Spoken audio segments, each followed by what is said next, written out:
Bonjour les amis et bienvenue sur votre toute nouvelle chaîne de bien-être, santé et biologie. Tout d'abord nous tenons à vous présenter tous nos vœux les meilleurs pour cette nouvelle année 2022. Et si vous êtes nouveau sur la chaîne, n'oubliez pas de vous abonner et de cliquer sur la cloche de notification. Il ne nous reste qu'à vous souhaiter une très bonne écoute. Le marché des plantes aromatiques et médicinales au niveau mondial, c'est un chiffre d'affaires de 3 milliards de dollars en 2014 avec un taux de croissance annuel élevé, 9%. La Chine domine le marché des exportations avec près de 33% du marché mondial que ce soit en volume ou en valeur et les États-Unis sont les premiers importateurs, 10%. Ces plantes comme tous les autres synthétisent de nombreux composés qui sont classés en fonction de leur importance pour la survie de la plante. Ce sont les métabolites primaires et secondaires. Les plantes médicinales sont des plantes utilisées pour leurs propriétés particulières bénéfiques pour la santé humaine, voire animale. Elles sont devenues importantes pour la recherche pharmacologique et l'élaboration des médicaments, non seulement lorsque leurs constituants sont utilisés directement comme agents thérapeutiques, mais aussi comme matière première pour la synthèse de médicaments ou comme modèle pour les composés pharmacologiquement actifs.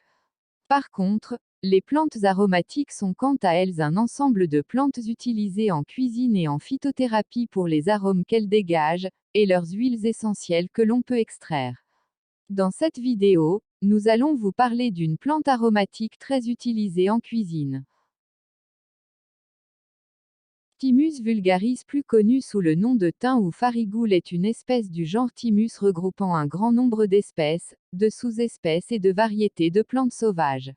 Le thym se présente sous la forme d'un sous-arbrisseau ramifié qui atteint difficilement les 30 cm de haut. Les tiges feuillues, dressées sont rameuses et ligneuses. Ce sont justement ces feuilles, ainsi que les fleurs blanches ou roses, hermaphrodites, en bouquets terminaux qui sont utilisés pour parfumer les plats, en sachant que les variétés de thym peuvent dégager différents arômes puissants et camphrètimol, linalol, ferraniol, selon le patrimoine génétique des sujets. Les espèces du genre Thymus à l'instar de Thymus vulgaris sont des plantes aromatiques et médicinales utilisées à l'état frais ou sec.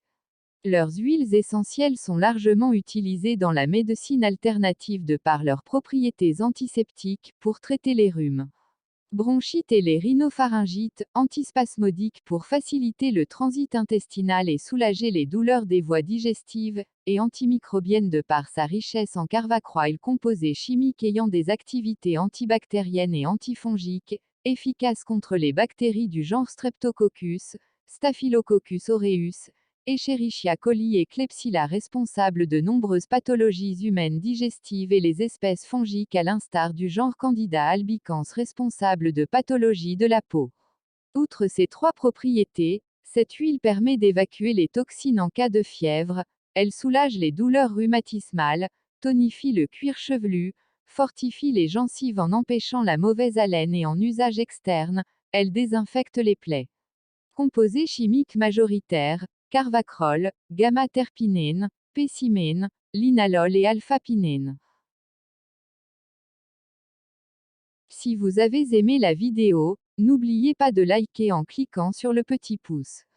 Et pour toute autre information, posez vos questions en commentaire.